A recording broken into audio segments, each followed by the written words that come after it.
Guys, I am Artosis, and if you don't know me, I am a StarCraft caster. I've lived in Korea for 13 or 14 years at this point, an old pro gamer in StarCraft 1 and StarCraft 2 at the very beginning. And yeah, it's kind of been my life to do RTS stuff.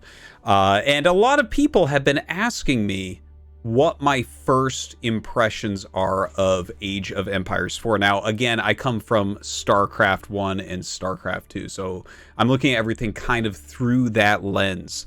My overall, what have I done in Age? A lot of people kind of want to know that. You know, I have been playing a lot of Age of Empires 4 so far. Maybe not a lot compared to some other people, but you know, I've been putting in some time and some effort to learning the game. But I haven't really played Age of Empires 2 at all. Not Age of Empires 3. I played very competitively for probably 2 months, right when it first came out in like 2005. So yeah, that's basically it. I haven't touched it since. I haven't touched any Age games really since. I've been meaning to try Age 2 because I've been excited about Age 4. Didn't really get around to it or anything. But now that it's out, I have been playing it quite a bit. So I would like to go ahead and kind of talk about my first impressions here. First up, I do want to kind of address the naysayers because, you know, when I've been streaming this game some and trying it out and trying to kind of stay, you know, positive and check it out, see what it's all about. There's a certain amount of people, and I think this happens with every new game, that come in and just say, the game sucks. Like, it's a bad game. It's like, well, you haven't actually played the game, right? Like, I had people when I was in the early, you know, the pre-release to it, people were coming in saying the game sucked. And it's like, well, you don't even have a key, like you're not even playing, so how would you know this, right? And I think that this is kind of like a silly thing that people do. RTS games are too complex to judge very quickly, I think. There's so much depth to be explored. And just because on day one or even on the day before day one, you're being a bit of an edgelord and deciding that the game sucks, that doesn't make you smart. And even if it ends up being the case, that doesn't mean that everyone was less smart than you and took a while to catch up to you because you're such a genius. So let's get rid of those people. Get out of here. You have no idea what you're talking about. We really have to dive in deeper to the game.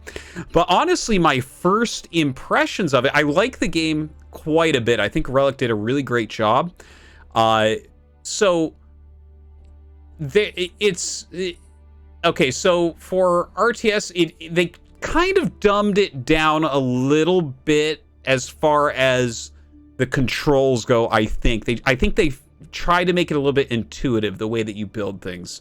This is the main thing that I have negative feedback on, the way that you build, right? Like, so during like for like the first Age, all the buildings are on Q. So you like grab a villager, you hit Q, and then you hit the grid button to build the building. And then once, you know, you're on Age 2, you hit like W, and then you hit the grid button for the building, right? This can make it a little bit difficult to quickly give commands. I feel I'm getting used to it, but it's not really the way that any other RTS has done this in the past. I would much prefer to just kind of have like an overall master list and have all sorts of different hotkeys and just kind of memorize what goes in what age and things like that. But I kind of understand the approach to try to make it you know, more approachable for everyone to check out. And that's probably a good thing, right? Because this is really the first you know, AAA RTS game that's come out in many years. I'm trying to think what the last one was, and I honestly, like, nothing's really coming to mind. It's been a very long time since StarCraft 2 came out. Yeah, if this is the first one since then, I mean, that's the only one I can think of that's really like a AAA title. So it makes sense to try to make it as appealing and easy to kind of get into as far as like hotkeys go, because it can be a little bit daunting if you watch people actually utilize the regular kind of hotkey things that you see in other games like StarCraft. Okay, so that out of the way, that's kind of the thing that I'm not a huge fan of. Another thing that it didn't launch with like a real ladder in a lot of ways. As you see, there's a multiplayer button to my side here.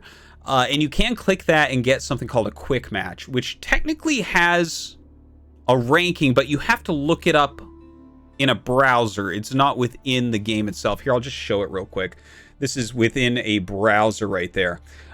So yeah, you can take a look, and it's a website, and you can, I mean, you can go there and find your name and stuff, and that's cool, but having that not be in the game and not really launch with the ladder is a little bit annoying. I think it would be very cool to have kind of like an official leaderboard within the game and kind of have people battle like that. So yeah, I guess those are the two things that come to mind that I'm not as happy about. I would really love to see improvements in those ways. As far as like the amount of races that they have launched with, it feels pretty good. It doesn't feel as overwhelming as I actually thought it would. Also, there's like a lot of overlap as far as units go, so that's kind of helpful. And then you kind of just learn what the other, I don't know, I guess civilizations, we call them races within StarCraft, but the other civilizations, what they are kind of all about, right? Like, it's like, oh, okay, I'm playing against a French guy, he's going to attack moon knights at me. Cool. Okay, so he'll have knights pretty quickly, and that'll be difficult to deal with. Or, okay, England, they're going to have crossbowmen. Or like Mongols. Oh, well, we'll talk about Mongols in another video.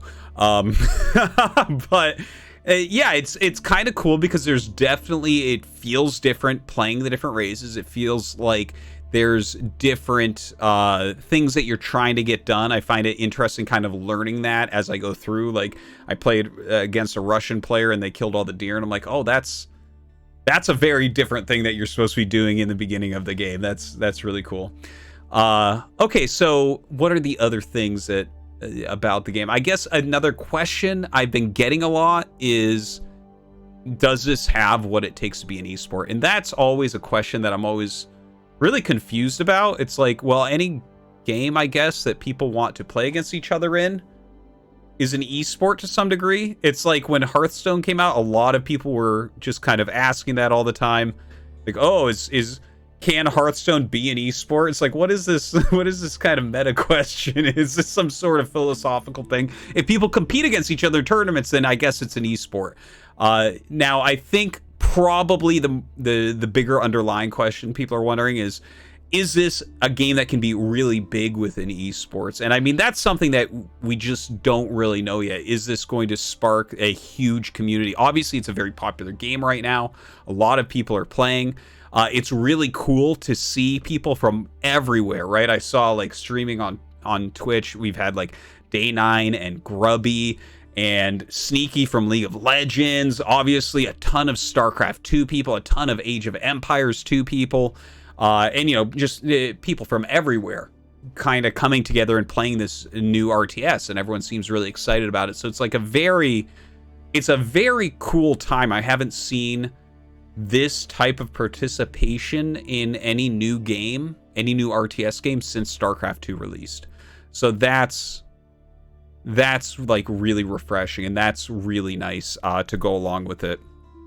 But yeah, I guess that's about it as far as my thoughts on Age of Empires 4 so far. I'm going to continue to play it and check it out and see how it grows and how it goes. I'm really interested to see what like the speed of updates, such as the actual ranked button coming in, or balance patches or bug fixes. Obviously, things like that are being found. But yeah, I would say great job to Relic, and I think the game is looking good. So if you wanted to try it out, it's very easy to get a game, very quick to get a game. It handles really well. It doesn't feel buggy or glitchy or anything like that. So, yeah, I guess 2 thumbs up. I don't know how we really rate new RTS games, because most of them just suck. I like install them and I'm like, oh, this is terrible. But no, this one's really good. So enjoying it quite a bit. All right, that's it for now, guys. Thanks for watching.